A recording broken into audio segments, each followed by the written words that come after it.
Hello, everyone. Bryan Tuk back with you here on the audio podcast, Creative Confidential. I'm glad you are listening. And if you're a newsletter reader that really didn't follow the podcast, that's cool. I'm glad that you are here times two. For those of you who are unfamiliar with who I am, maybe you're listening to this for the first time, I'm an attorney at law. I've been in private practice for 25 years, which is a hell of a long time. And I've worked for some very, very smart people, helping guide them through commercial transactions, whether they were buying commercial real estate or buying a company or selling a company, perhaps. And I've helped those people move billions and billions of dollars back and forth. And I've learned a few things in the course of doing that over the last quarter of a century. One thing that it has given me is a finely tuned bullshit detector. And I intend to employ this detector for your benefit as we go forward here. So typically there's music and there's, a professional voiceover type person making some announcements on the front of this. I'm in the process of redoing all of that. So all you got is me on the introduction here. But what I wanted to talk to you about today is this. Last week, I posed a question to my readers, and the question was this. If you work in the creative industries, is the word content a dirty word? One of the things that really interests me is precision with language in particular. Occupational hazard from being an attorney for so long. But words matter, and words do have specific meanings. And where I was coming at this, the angle I was approaching this issue from was this. If you conflate everything you do into this catch-all word, okay, are you devaluing what you do? Like if you're a sculptor, are you a content creator? No, I don't think so.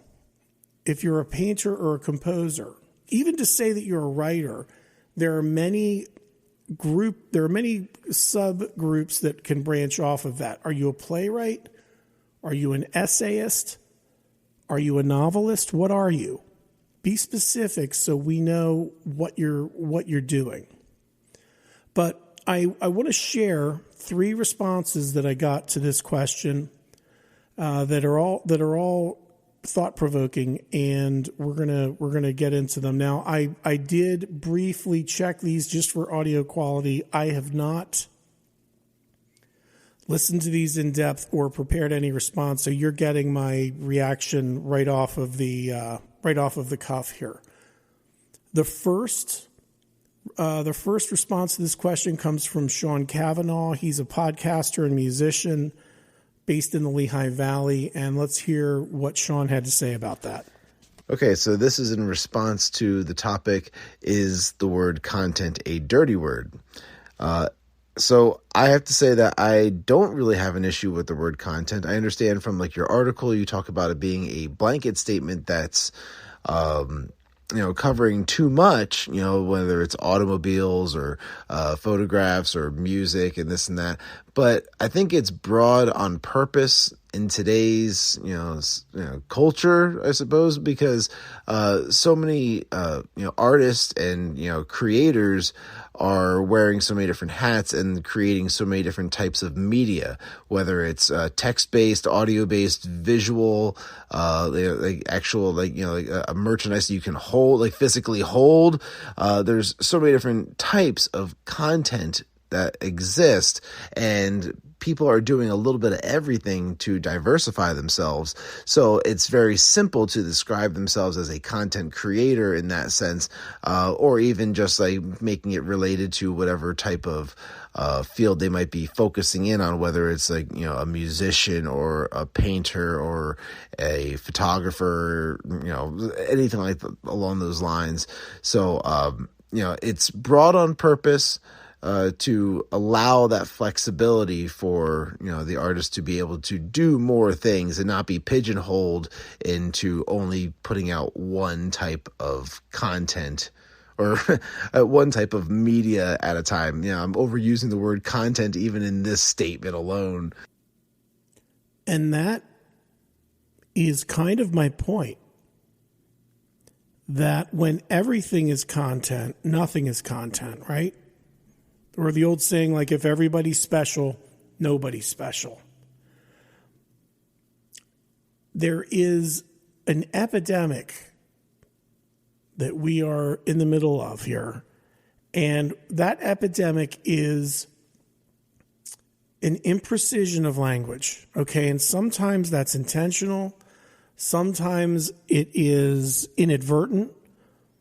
But I think it's something that we need to take charge of and take responsibility of, because it causes problems in other phases of life. And when you hear the next 2 episodes of this podcast, you're going to know exactly what I'm talking about, because this is a theme that kind of runs through several types of issues. And I told you all way back that this was not a political show, and it never would be. And it still won't be. We're going to talk about legal issues. Some of them are going to involve political figures because we're in an election year, and I think it's time for people who are rational and smart to start speaking up and rebut what the fringes on both sides are starting to run away with from a narrative perspective. Sorry for all the oblique comments, but again, when you hear the next 2 episodes, this will all make sense. So thank you to Sean for his opinion. I really value your participation. Thanks for sending that in. Now, the next response was from Ryan T. That's how I'm going to identify him. And he has a professional services business in Kennett Square here where I'm located. And let's hear what Ryan had to say on this question.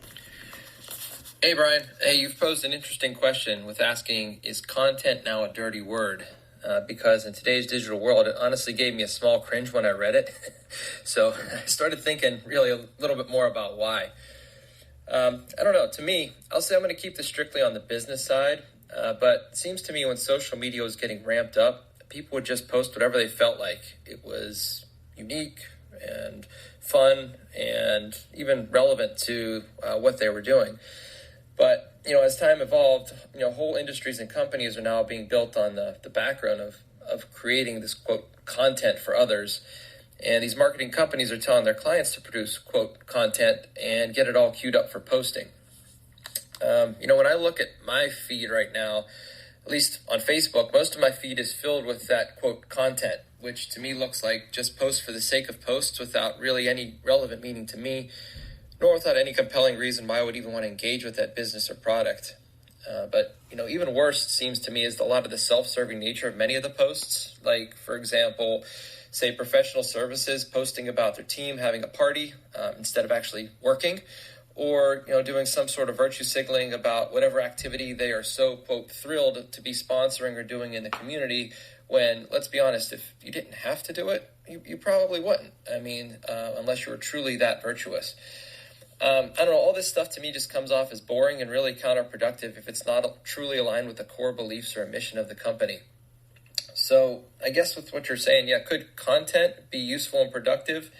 And yes, if it jives with what followers want to see and read.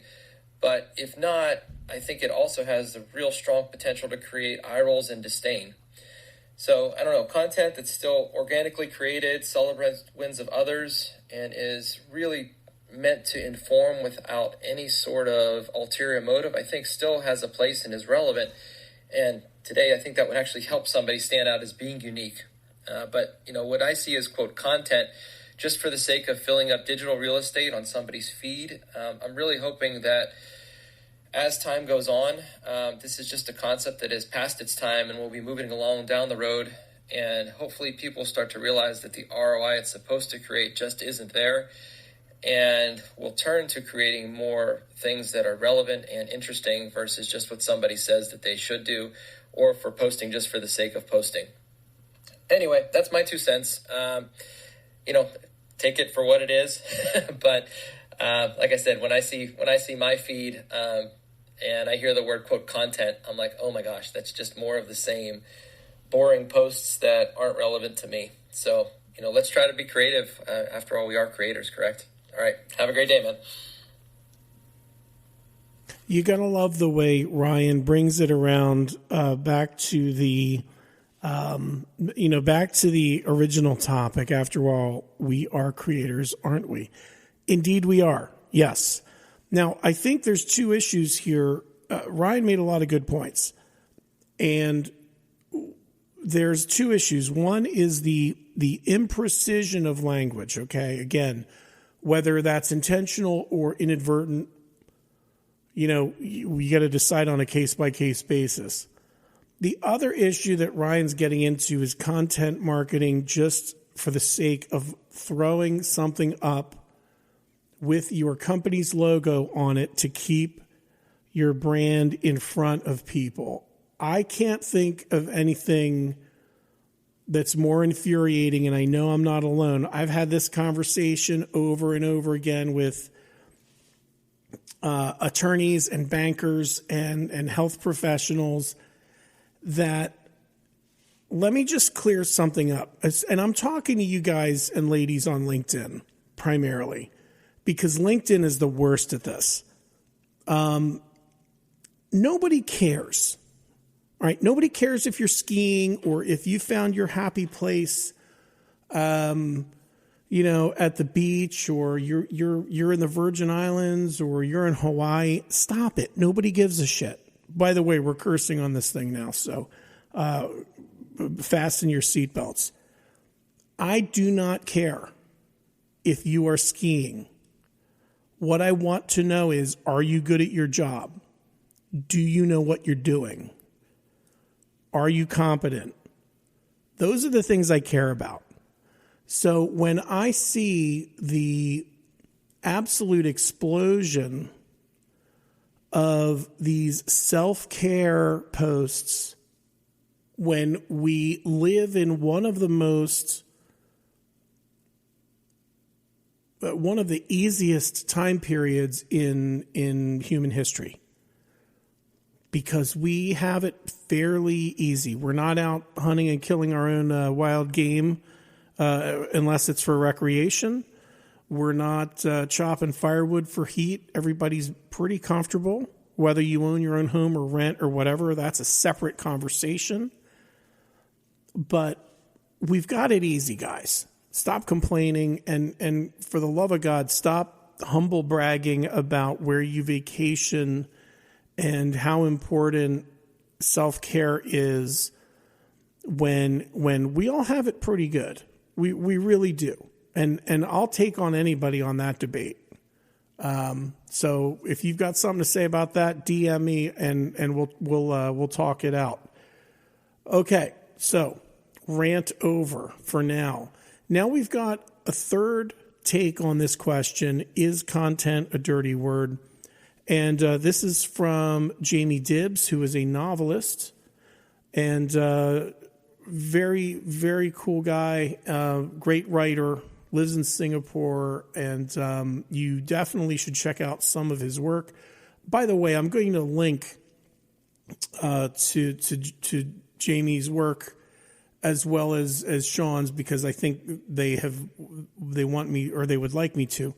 Which I am happy to do because I appreciate their participation. But let's hear what Jamie has to say on this topic. Here we go.